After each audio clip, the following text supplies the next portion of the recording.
Boa noite a vocês. Muito obrigado pela presença. Este é um trabalho que nós fizemos durante a pandemia. Então ficamos isolados fazendo esse trabalho com esse texto tão brilhante do Eugênio Ionesco, que faz parte do Teatro do Absurdo. Há 75 anos que estamos casados e todas as noites, invariavelmente, todas as noites, você me obriga a contar a mesma história, a imitar as mesmas pessoas. Eu queria agradecer ao Cine Teatro São Luís, essa beleza de teatro. A vocês quero parabenizar pela cidade. E é muito emocionado que eu agradeço a vocês. Boa noite. Boa noite mais uma vez. Eu queria pedir, por favor, que as pessoas, se puderem, chegassem mais para frente um pouquinho, porque como é um bate-papo, fica mais íntimo, assim, com as pessoas próximas. Enquanto vocês estão aproximando, eu vou pedir para que a Fran Teixeira venha aqui para se juntar a gente, e também a Andréa Pires, que são duas realizadoras, duas artistas daqui.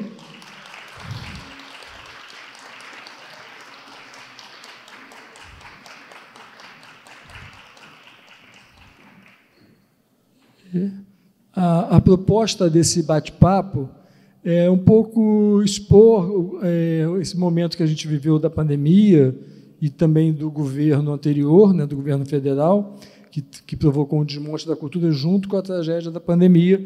Como é que as artes fizeram para sobreviver, como que elas se reinventaram. Isso é uma coisa que aconteceu agora com a gente, mas que acontece há muito tempo, né? O teatro, a arte está sempre tendo que se reinventar e trazer o desconforto que ela sente para o público e de uma forma que o público também participe disso e também busque soluções para a nossa sociedade.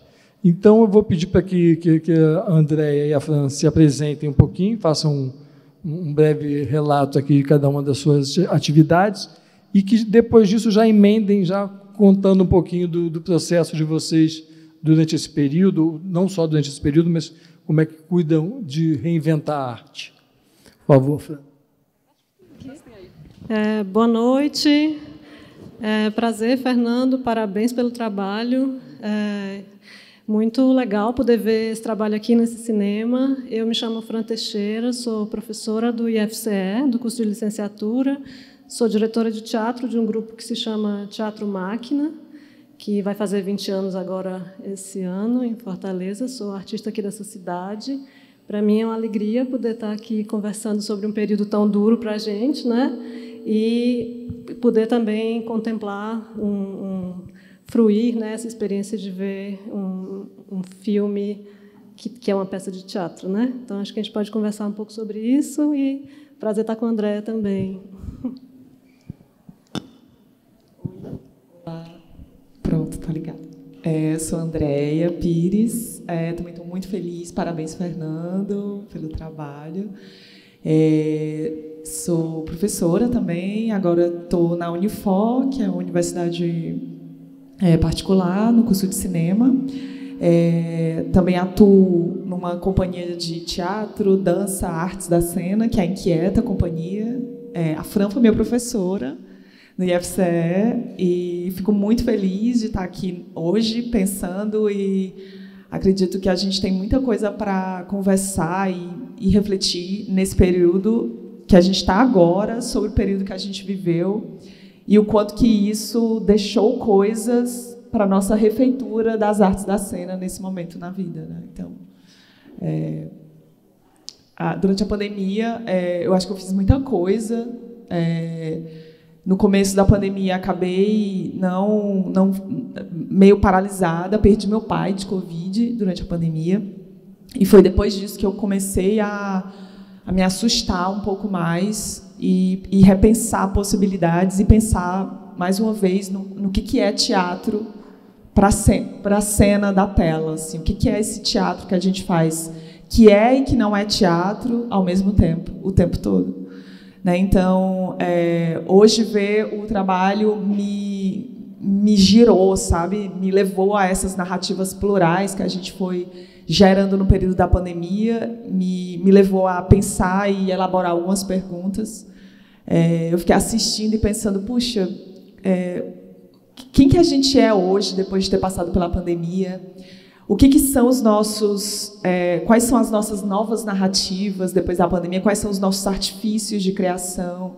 O que a gente aprendeu? O que a gente perdeu? E aí foi um momento muito bom de estar olhando para essa tela, que é uma tela da nossa casa, né, uma tela de casa, mas que a gente pôde ver um trabalho e refletir sobre algo que nos fez mudar tanto, que foi o período da pandemia nas artes, né? Então, eu vou explicar um pouquinho... que assim, o processo que aconteceu esse filme, esse espetáculo, essa peça, ele é um processo que já vem há algum tempo na questão minha e do Nanini. Nós somos sócios e produtores da Pequena Central, a gente produz juntos desde 1990. E então a gente começou, de um tempo para cá, a entender que o teatro precisava também comunicar com esse novo público, com as novas mídias, e ficamos sempre pensando em alguma solução para isso. Então, quando surgiu a pandemia, isso ficou muito claro para a gente. Aqui tem um momento, né, é a chave que vai virar essa porta, porque a gente acompanhava que assim, a dança ela já tem um trabalho forte no vídeo, ela já se utiliza muito do vídeo, né, ópera, enfim, várias artes, mas o teatro sempre teve essa coisa meio emperrada. E a gente então tinha essa vontade de transpor isso. Com a pandemia e com esse texto que era muito propício, porque era um texto para 2 atores, né? 2 atores que queriam muito fazer esse trabalho, que são destemidos, que todos com mais de 70 anos, e no meio da pandemia se dispuseram a fazer ensaios. Claro que nós fizemos tudo com muita proteção, com muito isolamento, eles ensaiavam cada um cercado por uma bolha de plástico, nós ficávamos fora dessa bolha. Mas, de qualquer forma, teve esse período de 2 meses de leitura, ensaio, como teatro. A gente queria realmente trazer para a tela o teatro, mas sem abandonar os recursos que o audiovisual pode nos dar. A partir daí, a gente fez esses ensaios, paramos no final do ano, e em janeiro filmamos em 10 dias em estúdio. Por que 10 dias? O filme normalmente leva 4, 5 semanas, né, às vezes 8 até. A gente fez em 10 dias porque a gente estava pronto, né? A gente sabia o que a gente queria, era chegar no estúdio e filmar. E a gente procurou respeitar a respiração dos atores. Onde a gente procurou deixar o teatro presente muito nessa situação. No texto, obviamente, que o cinema, normalmente, ele é muito mais da imagem, né? Você tem um texto super falado o tempo todo, né? Você tem poucas coisas de gestual, de corporal e de efeitos, enfim. Então, a gente manteve essa característica. Claro que eu cortei bastante o texto, tentei deixar ele mais enxuto. E a respiração dos atores, o tempo deles, a gente sempre... Quem determina os cortes é o ator, no nosso caso aqui. E também a questão de não trazer a concretude que o cinema traz normalmente, né? Então, o texto, como era da fantasia, na cabeça de 2 nonagenários, ele nos autorizava a chegar nesse lugar onde tudo é fantasia. Então, nós podemos abrir mão do concreto, né? A gente, além das cadeiras, é só o que a gente tinha, só as cadeiras. O resto era tudo do imaginário, uma escada. Então, acho que dessa forma, a gente conseguiu trazer o teatro para o cinema. E a gente não encerra aqui, porque a gente tem projetos novos nesse mesmo formato. Né? Que formato eu falei aqui no início da sessão, não sei se as pessoas prestaram atenção, mas ele era para ser teatro ao vivo e audiovisual. A gente queria comunicar por quê.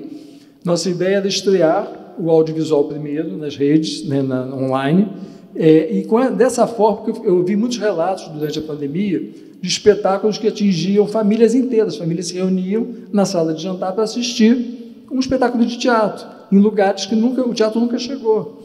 Então, isso é muito rico, né? Não tem isso que eu insisto com meus colegas produtores. Eu faço parte de uma associação de produtores no Rio de Janeiro, a PTR, que, aliás, até durante a pandemia a gente se reinventou. Nós temos um prêmio que evidentemente é regional, porque o teatro não permite que você tenha um jurado, 10 jurados em cada cidade. Então, ele acontecia no Rio de Janeiro, as peças que passavam por lá concorriam. Com a pandemia, nós tivemos a ideia de abrir para o Brasil, já que o teatro ficou online. Foi super rico, porque nós passamos a conhecer, não só de nome, mas a gente viu o trabalho de grupos do Brasil inteiro. Foi muito, muito rico. Então, eu acho que a gente, depois de passar a pandemia, abandonar isso é um desperdício. E, infelizmente, eu não estou vendo um movimento ainda sobre isso. Claro, está todo mundo louco para voltar. A gente também. A gente está fazendo questão de chegar nas cidades, nos lugares que são sagrados para a gente, né? O teatro, a gente fez em Brasília, não é do teatro, mas é do Cine Brasília, onde acontece o Festival de Brasília, de cinema, como aqui acontece o Festival do Ceará. Enfim, a gente tem, é claro que a gente gosta dessas casas, a gente quer estar nelas, mas não abrir mão do online. Então, nosso projeto era isso, a gente estrearia no online para atrair essas pessoas, para ganhar novo público, e também depois estrearíamos cidade por cidade, nas que fosse possível, evidentemente, com ao vivo. Então, a gente provocaria 2 experiências diferentes no espectador. Quer dizer, o espectador que gostou da experiência online poderia agora conhecer ao vivo o teatro, que ele talvez nunca tenha ido. Então, nossa ideia de contribuir para essa retomada do público, para uma construção de um público que existe, né? Às vezes, a gente lembra que 15 anos atrás, a Globo fez uma pesquisa e as pessoas não iam ao teatro porque não achavam que tinham a roupa adequada para isso. Então, essas histórias todas parecem brincadeira, mas é verdade. Somando isso tudo, a gente vai entendendo o distanciamento do público do teatro. E agora, com as novas mídias, a gente tem que realmente se aproximar dele. Então, deixo aqui que a gente está fazendo mais. A gente tem 3 projetos, um está mais em andamento, que é com o Gerald Thomas, ele está escrevendo um texto para o Nanini, e que a gente pretende fazer também as 2 versões. Então, eu espero apresentar aqui no Cine Teatro São Luís as 2 versões. Bom, eu fiquei assim, quando o Neto aqui do São Luís, né, queria agradecer também o convite, pensou na gente, né, para falar um pouco sobre a experiência do teatro na pandemia, a nossa experiência sobre isso, e também ver a realização de vocês e refletir um pouco. Eu acho que tem muitas questões assim que, para a gente de teatro, para a gente que trabalha com a presença do público, né, que precisa da presença do público, ou que achava que precisava, né, tão radicalmente, né, assim, conceitos, noções muito sei lá, indiscutíveis, que a gente nem pensava sobre, como a noção de convívio, de presença, do ao vivo, né, do contato, do encontro. Esse tipo de corte que a pandemia fez foi muito radical, né? A gente estava para fazer um espetáculo dia 20 de março e dia 16 a gente parou aqui, 20 mais ou menos, acho que parou Fortaleza, o primeiro lockdown, 20 de março de 2020. E aí a gente estava para se apresentar, né, o meu grupo, enfim, outros tantos grupos e tantos artistas. E aí, a partir daí, a gente vai começando a pensar sobre o que fazer. Só que eu acho que, além da pandemia, que era uma coisa que a gente ainda estava entendendo, achava que durava um mês, né? A gente achava que era não sei o quê, achava um pouco assim, que era mais rápido do que o que... Ou, pelo menos, tinha a esperança de que fosse mais rápido. A gente passou pela pandemia, a gente teve o azar, né, de estar, durante a pandemia, no pior governo, acho que dos piores governos que o Brasil já teve, né? Então, a gente ficou desnorteado também, porque a gente não tinha... como entender muito bem o que fazer com a nossa própria saúde, né, com nossos parentes, enfim, com tudo isso. A gente tinha que se informar por nossa conta, a gente não tinha um Ministério da Saúde que desse conta disso, então isso, para o artista, eu acho que mais radicalmente ainda desnorteia mais, né?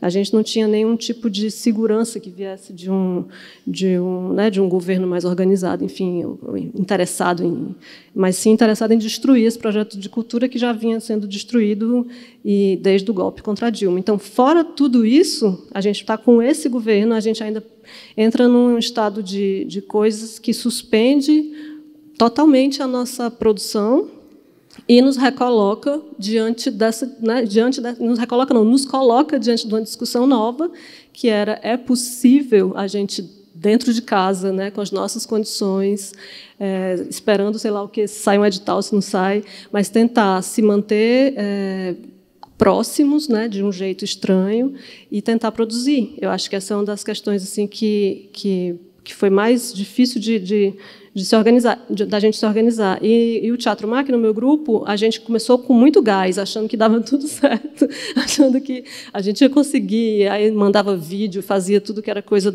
cada um na sua casa, e editava, e não sei o quê. E depois a gente foi caindo em si que a gente precisava de um tempo também para conseguir produzir da forma que para a gente era importante, né?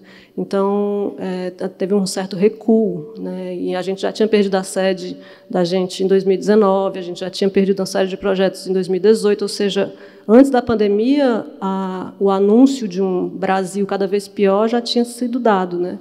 E aí, para a gente, ainda foi mais radical o entendimento de que o que é possível com o teatro que a gente vinha fazendo para, de repente, passar a fazer. Então, a gente se deu a um certo luxo, eu acho, de tentar pensar sobre isso, mais do que realizar, né?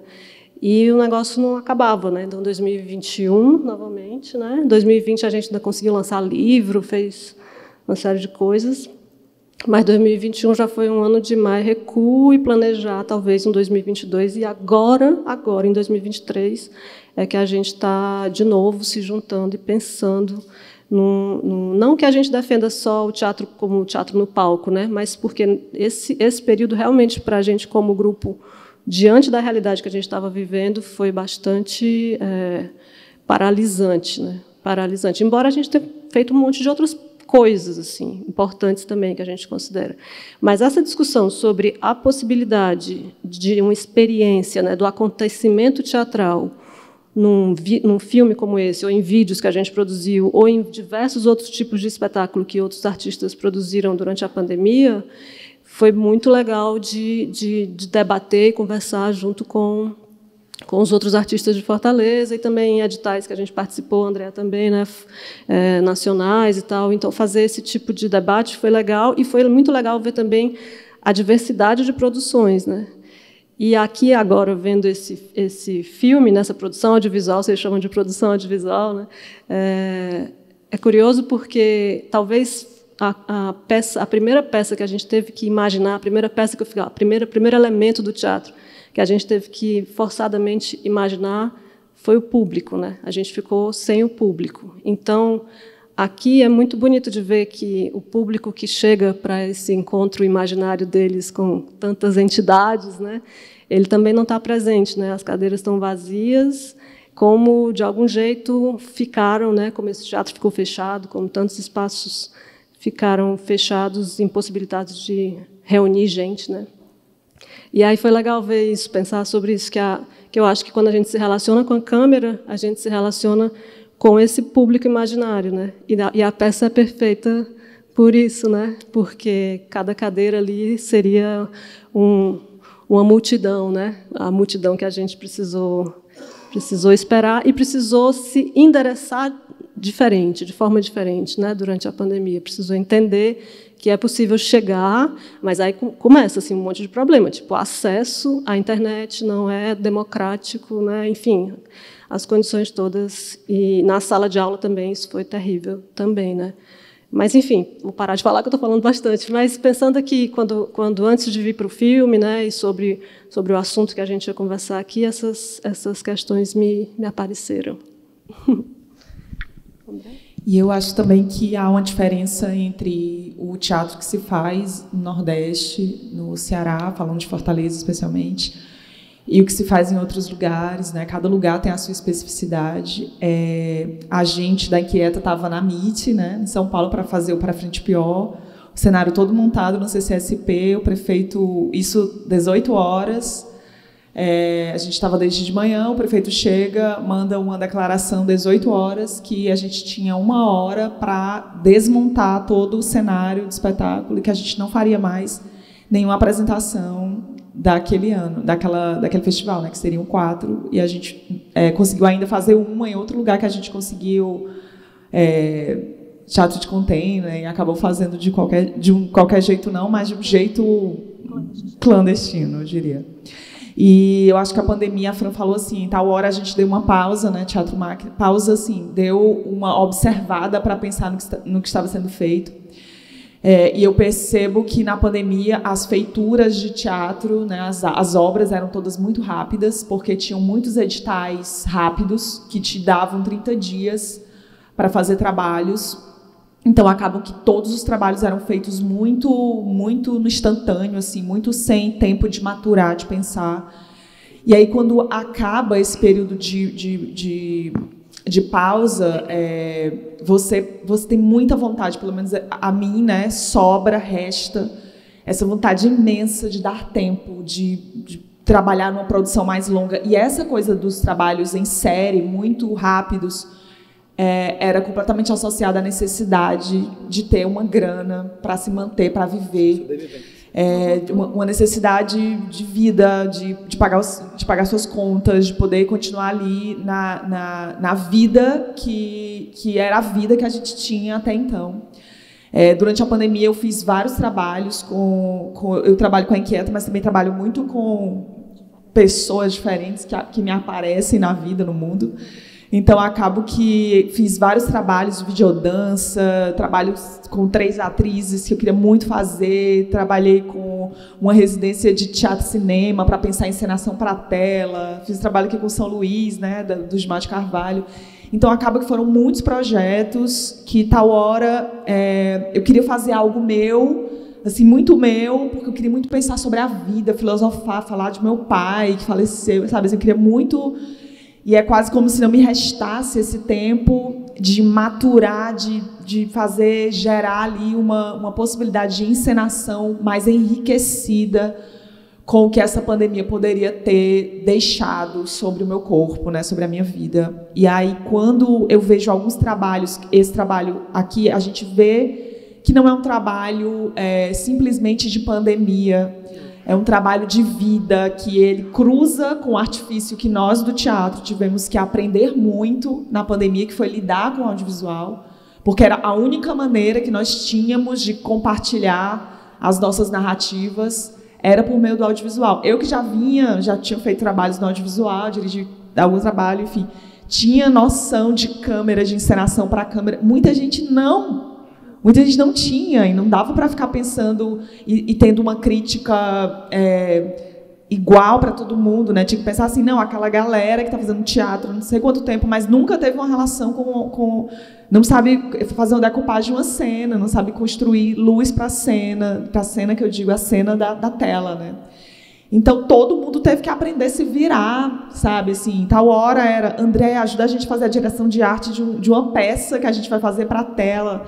Sabe? Então, acaba que todo mundo aprendeu de tudo, sabe? Ninguém tinha uma grandiosa equipe de cinema, uma equipe múltipla, né? Com o diretor de arte, a iluminadora, o assistente de direção. Era uma pessoa fazendo tudo, aprendendo, lidando com esse artifício.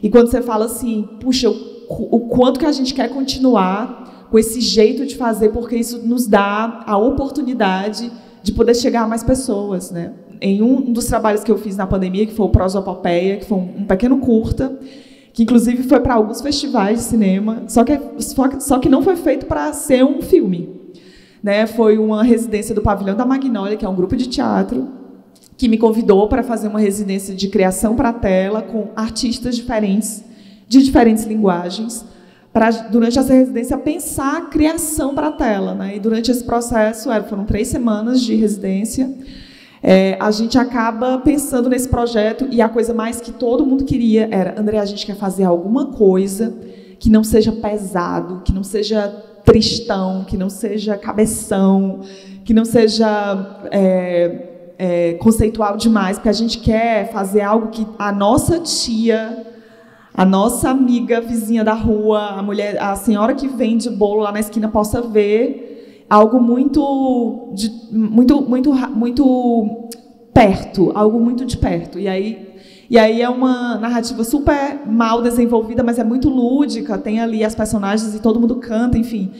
E acaba que essas narrativas que não seriam feitas, né, no teatro a gente teria muito mais tempo de vida, de maturar narrativa. Quando eu vejo esses trabalhos que foram feitos na pandemia tão rápidos, eu fico, puxa, puxa, é tão bom poder olhar para esses materiais e ver o quanto que a gente aprendeu com isso e o quanto que eu consigo olhar para a tua observação e fico o quanto que a gente pode continuar fazendo isso, mas com o tempo que o teatro nos oferece, sabe? O que o teatro nos ensina para levar para o audiovisual, né? Eu sou muito, as pessoas dizem assim, tu é de onde? Eu sou muito desses interlugares, né? Da dança, do teatro, do cinema, enfim. E eu acho que todas as linguagens, quando elas se encontram, elas crescem. Sabe, assim, o quanto que o teatro pode ensinar para o cinema, quanto que a gente pode cortar os tapetes vermelhos do cinema, o glamour que o cinema muitas vezes oferece e dá o suor que o teatro propõe, né? Não quero dizer que o cinema não tem o suor, claro que tem, mas os processos de teatro são ligados a um tempo muito específico, né? É um tempo de narrativa que se dá no encontro, né? Então, hoje, quando eu vi esse trabalho, eu falei, a Fran me encontrou no final, eu falei, gente, é teatro, né? Porque surgiram muitas discussões, podcasts, entrevistas nesse período da pandemia para dizer o que era e o que não era teatro.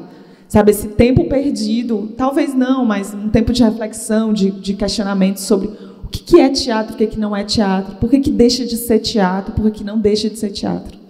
Então é isso, é um mundo de encenações que se encontram e ganham de todos os lados umas com as outras, e a gente só aprende, e tudo que você aprende, tudo que você ganha, também você perde, né? Então é importante entender que toda aquisição também quer dizer abrir lugar para algo passar, né? Então é isso, compreender o quanto que é rico esse momento e o quanto que a gente pode aprender a notar, né, que apesar da dor, do luto, da nossa dor de Brasil, da nossa dor de mundo, a gente consegue, ainda assim, produzir reflexões, né?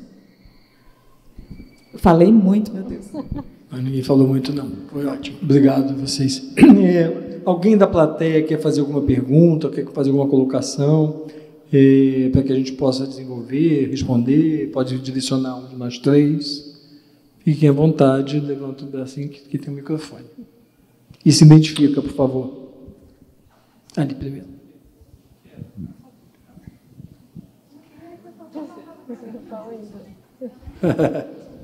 Boa noite. Me chamo Janaína, sou de Fortaleza, mas moro há 20 anos em Londres.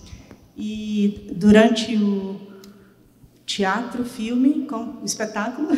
Filme. Eu chamo hoje de filme. Filme. Me veio, durante a pandemia, o meu convívio em Londres.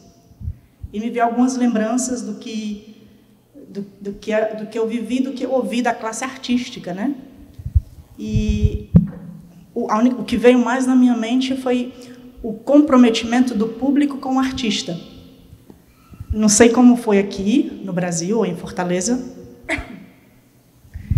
E, enquanto vocês falavam, eu ouvi algumas palavras como produzir, executar, a preocupação do artista para oferecer um projeto para o público, né? E, durante a pandemia, o público abraçou muito a classe artística em Londres, ou na Europa, digamos assim. Houveram inúmeros movimentos, eventos do público para com a classe artística. E foi muito lindo ver isso acontecer, porque foi para todos os locais, para todos os teatros e ruas, todo mundo juntou para participar da classe artística, como sempre foi dito. Foi a primeira classe a parar e a última a voltar, não é isso? E depois, a classe artística, os teatros, as óperas, os musicais, em retorno ao público, quando a gente andava na rua, tinham todos como é que chamam? Os mensagens das pessoas, do público, que ajudou o artista. Até hoje ainda tem no Teatro Real, tem um mural enorme, quando se sobe na escada rolante, das mensagens do público com a arte, né? E eu achei isso interessante. E como você falou da arte, do teatro, ensinar arte o audiovisual, ou haver essa conexão, essa comunicação, eu também diria, por que não o audiovisual ensinar o teatro? Sim, acho que é troca. É uma troca, mas eu acho, leiga que sou, totalmente sem conhecimento de nada, mas uma pessoa que gosta de arte, de ir ao teatro, de ver óperas, mas de uma linguagem muito inocente, porque não tenho nenhuma técnica e nada, só gosto de ver. E é interessante, o audiovisual, eu acho, tem que ter muito a oferecer ao teatro, há muita conexão, há muita novidade, há muito... Eu acho que o que eu vi hoje, nunca vi nada igual, foi algo realmente único, mas vejo como um divisor de momento, enquanto a arte, o artista e o público. Gostei muito, interessantíssimo o que vi. Acho que, como público, uma pessoa que não tem a técnica ou não tem o conhecimento didático, uma pessoa que simplesmente gosta de ir ao teatro, ou, enfim, da arte em si, acho interessante essa comunicação do audiovisual com o teatro. Achei interessantíssimo. É isso. Olha, posso responder? Eu fico feliz que você tenha gostado, fico feliz com as suas observações, porque quando você fala realmente de ser uma coisa que traz uma novidade mesmo, né? A gente já fez essa exibição das cadeiras no Rio de Janeiro e São Paulo, onde se concentram as críticas, né, os estudiosos, onde tem sempre alguma leitura crítica sobre o que você fez. E a gente não teve nenhuma resenha sobre o nosso trabalho. Minto, teve uma em São Paulo. Então, quer dizer, realmente as pessoas não souberam onde colocar, não se sentiram confortáveis. Isso faz parte do novo mesmo, faz parte de você estar realmente buscando uma linguagem que as pessoas não estão acostumadas. Então, elas ficaram... Talvez tenham gostado, talvez não, isso, enfim, de cada um, mas a gente sabia disso, a gente sabe que a gente... porque, como eu falei aqui antes, né, não é um projeto que surgiu na pandemia, a gente já tinha esse projeto e vimos ali na pandemia o momento de colocar. Né? Vimos que ali era um bom momento para colocar, pelas razões todas que eu expus aqui.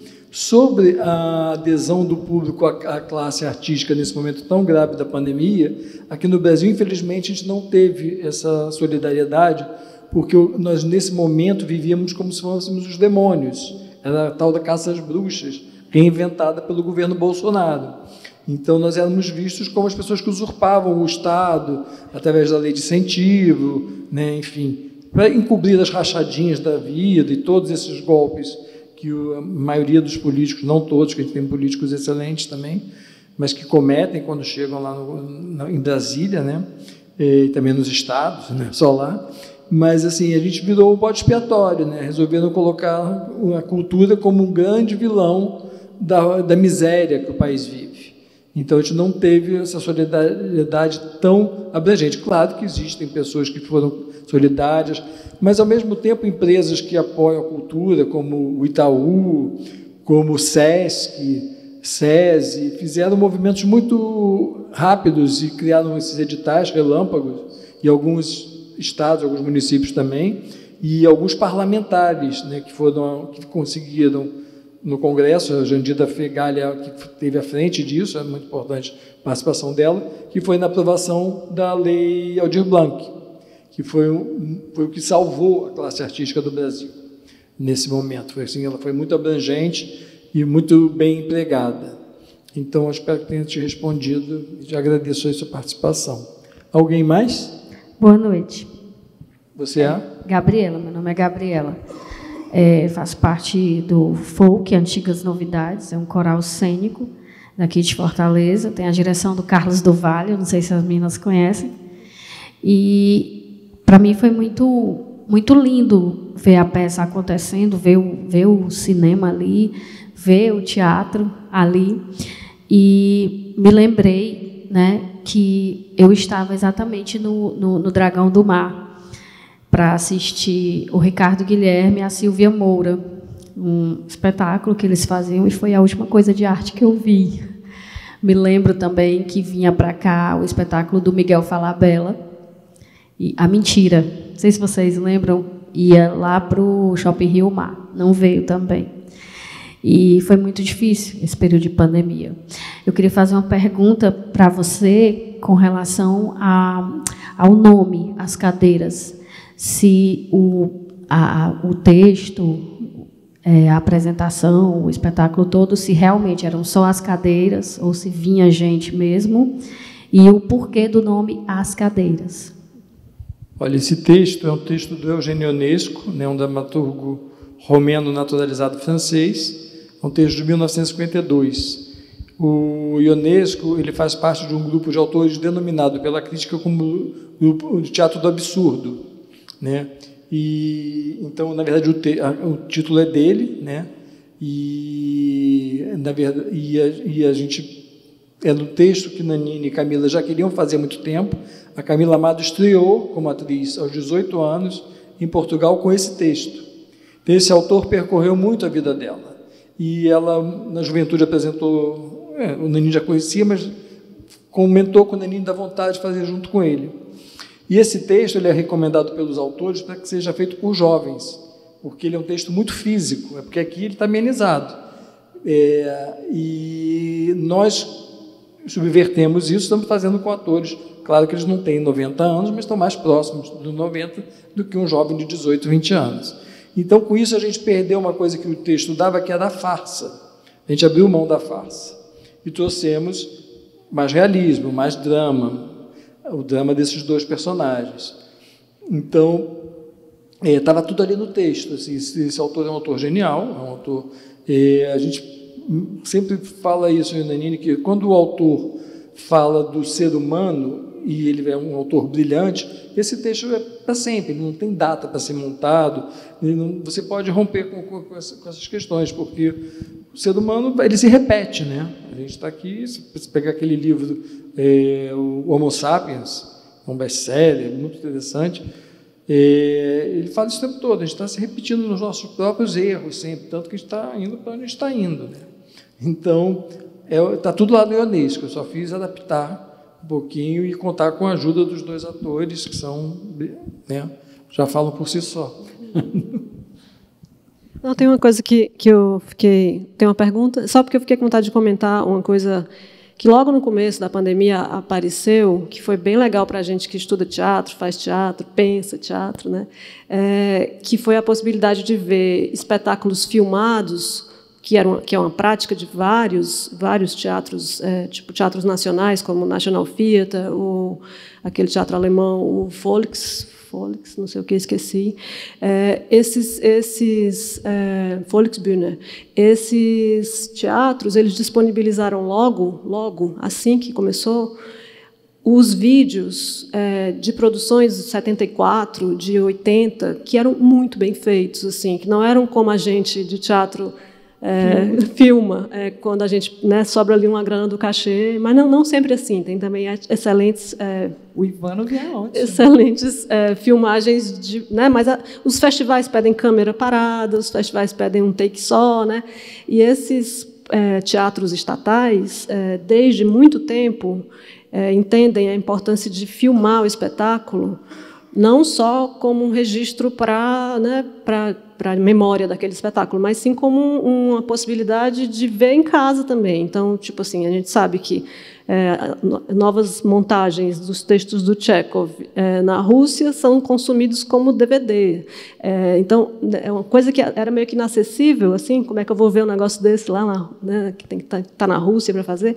E com a pandemia houve essa possibilidade de, na internet, a gente ver durante um mês um teatro grande, com subvenção do Estado, né, certamente, mas que entendia que a produção audiovisual, desde muitos anos atrás, assim, era um documento histórico, mais do que só um registro desse espetáculo, né? Então, eu tive chance de fazer isso também, isso foi legal, consegui ver coisas que eu não imaginava que eu pudesse ver, montagens históricas, né?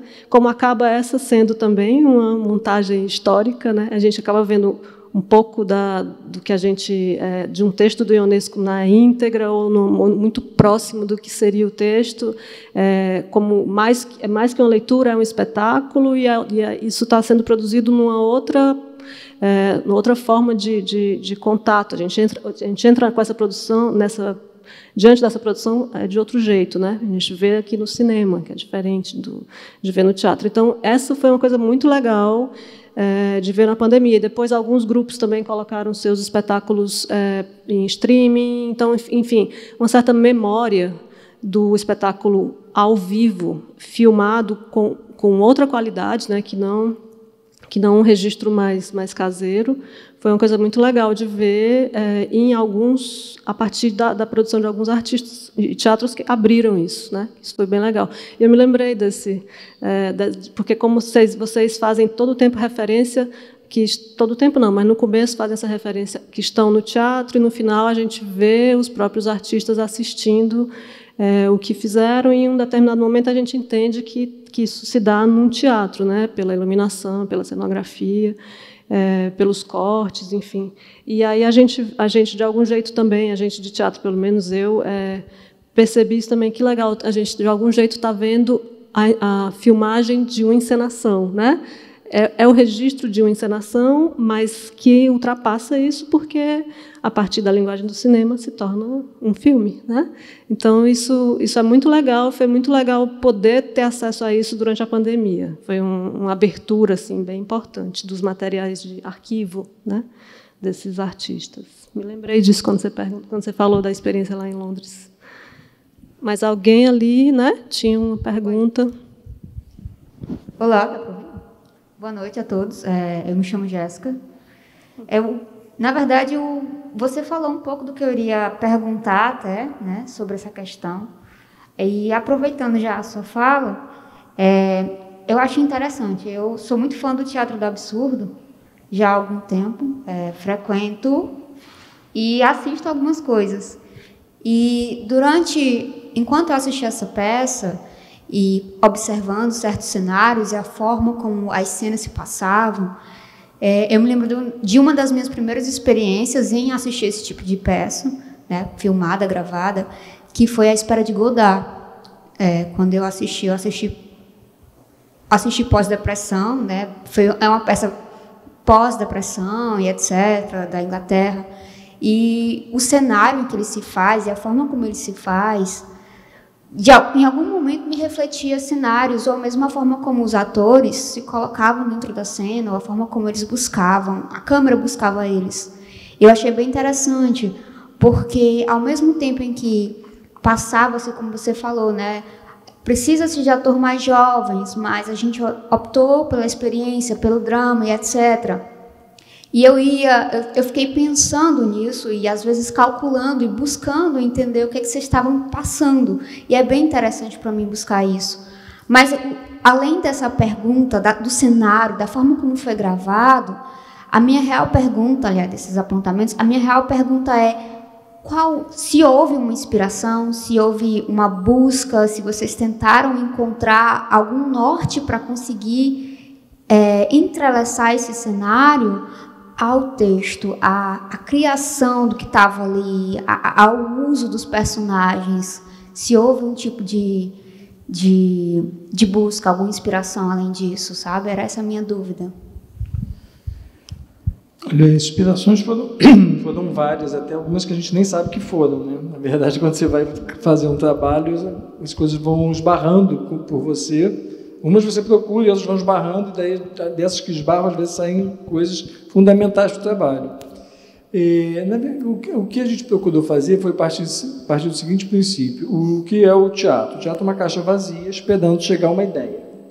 O que é um estúdio? O estúdio é um espaço vazio esperando chegar uma ideia e habitar ali. Então, com isso, a gente rompeu na nossa cabeça, porque a gente fez em estúdio, a gente filmou em estúdio 10 dias. Então, a gente rompeu já com essa divisão teatro e estúdio. Por conta do estilo do Ionesco e porque eu acho que também, porque o texto é tão incrível, tão imenso, a gente pode abrir mão de uma cenografia, de Então, o que eu pedi para o diretor de arte, que é o Gringo Cardia, que é um cara muito interessante, muito inteligente, tem trabalhos incríveis, é que ele me trouxesse uma instalação, né? E sugeri que eu precisava ter algumas indicações de espaços de entrada e saída. Então, na verdade, o que aconteceu foi isso: a gente reuniu uma equipe que era uma equipe de teatro, tá? Então, quando a gente montou o espetáculo, veio o Gringo Cardia, que ele faz vídeo, mas a nossa referência com ele é teatro. Veio o figurinista que já trabalha com a gente há mais de 10 anos, Antônio Guedes, veio a preparação corporal da Débora Coker, a gente veio se munindo de gente do teatro. E fizemos a nossa peça, nós montamos a nossa cabeça, dos nossos ensaios, o que seria. E aí chegou a figura do diretor de fotografia, e com ele também chegou a equipe de som. Então a gente foi somando duas referências, né, de como comunicar com o público, e elas somaram bem. A gente deu essa sorte, podia dar tudo errado, né? A gente deu essa sorte. Então a gente foi entendendo que as importâncias de cada profissional na área do audiovisual. Porque eu já tinha feito audiovisual como produtor 2 vezes, mas o audiovisual não é generoso como o teatro é. Você chega lá no audiovisual e fala assim, nunca fez. Então, eu, mesmo sendo produtor que contratava as pessoas, eu era muito jogado de lado. Até que nesse eu era do diretor, então não dá para ser jogado de lado, então eu pude interagir melhor. Mas essa interação dos profissionais das duas áreas foi muito bacana, foi muito rica. E tinha coisa que a gente chegou a uma figura que é importantíssima no cinema, que é a primeira assistente de direção. Essa pessoa, e a segunda também. Essas pessoas, quando chegaram no set, abriram para mim uma possibilidade que eu não teria sem essas figuras. Então, a gente realmente teve que fazer um trabalho das duas equipes. E aí, quando você pergunta sobre essa coisa abstrata, é o Ionesco que te coloca nesse lugar, porque ele realmente, você não precisa de nada. Eu vi 2 montagens de trabalhos dele por um grupo de teatro muito importante lá na França, que é o Teatro de la Ville, que foi o Suíte Ionesco e o Rinoceronte, e lá no Rio, no teatro chamado Cidade das Artes. E era totalmente diferente disso aqui, mas era totalmente Ionesco. Entendeu? Então, é isso, um texto genial te abre a possibilidade de você trabalhar em cima dele.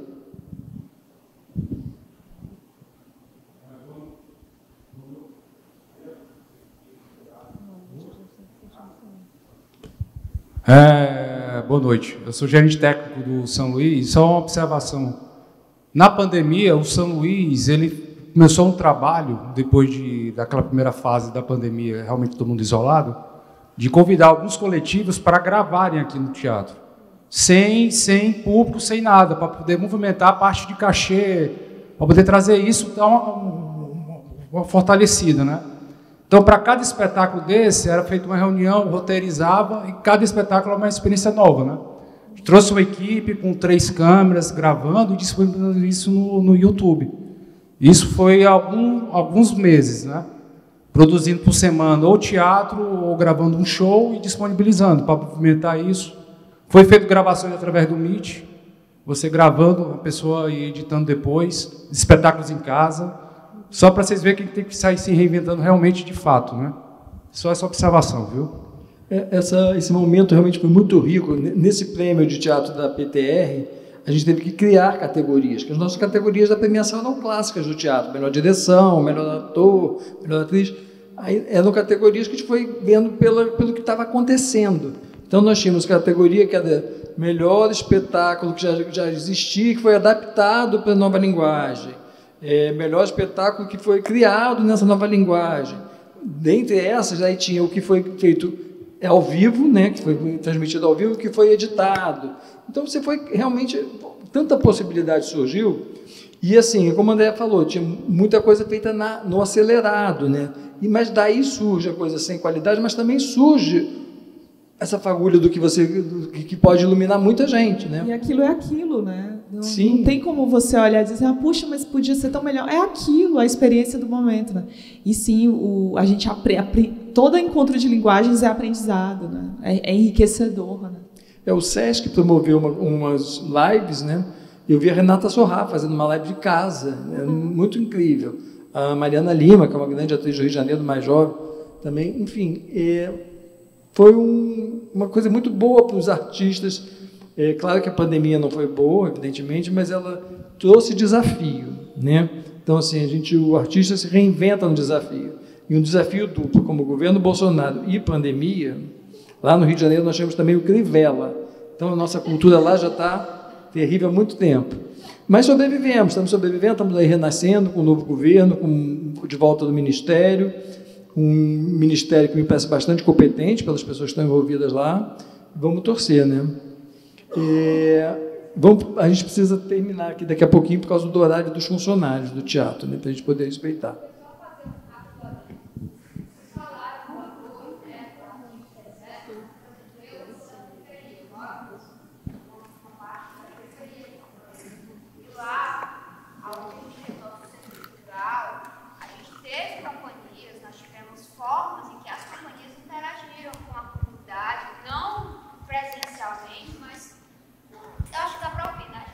Você fala bem.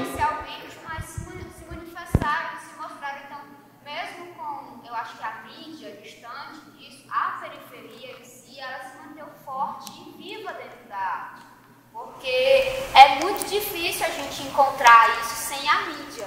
Mas a gente se esquece que a periferia, ela permanece, é dela que saem as grandes mídias e os grandes talentos. E quando ele falou disso, como ele falou, eu lembrei que alguns colegas meus se apresentaram no palco do São Luís e foram gravados. Mas isso também, além do grande palco, estava acontecendo nos pequenos palcos. É importante a gente sempre falar disso também. Sim, sim. Nesse governo, a tendência é que ele volte a olhar para todo mundo, né? A gente espera isso. Acho que nos outros governos, sob a gestão do PT, a gente teve essa tentativa, ao menos, de expandir, né, a possibilidade da cultura se mostrar para todos, e eu acho que a tendência é que isso melhore. Acho que é um esforço nosso mesmo, a gente tem que ficar batalhando isso, e em todos os cantões do Brasil é assim, não é diferente. No Rio de Janeiro, hoje a gente tem, por um acaso, também tínhamos, que agora o secretário mudou, mas é um secretário que também revolucionou bastante nesse aspecto. A gente tem lá um programa de fomento, e que ele colocou de cara que os critérios eram realmente que os grupos viessem de áreas menos abastadas da cidade. Isso provocou realmente uma revolução, né? Você via teatros na zona sul do Rio de Janeiro que estavam às moscas, cheios de público. Um público, sim, público também que ia prestigiar o seu artista local, mas também formação de plateia, nesse caso. Então, acho que isso é uma evolução que vai acontecer, evidentemente, porque o público também precisa renovar, né? Precisa chegar a um público mais estimulado pelo que a arte pode promover, que é diferente do que o entretenimento promove. A gente tem dois, e uma coisa não elimina a outra, cada um tem seu valor. Mas eu acho que, enfim, vamos torcer para que a coisa caminhe para todos os lados. Vocês querem fazer alguma colocação? Não, talvez só entender que essas aproximações entre cinema, teatro, dança, teatro, performance, teatro, enfim, elas não se deram a partir da pandemia, né? Elas existem desde que o cinema começa a surgir. O teatro, obviamente, é muito antigo, o teatro é uma arte muito velha, né? Então, assim, o teatro e essas outras linguagens sempre se deixou contaminar por essas outras linguagens e sempre se reinventou. Só que, na urgência que a gente viveu, nesse período, aí sim eu acho que tem uma marca importante para a gente pensar, né?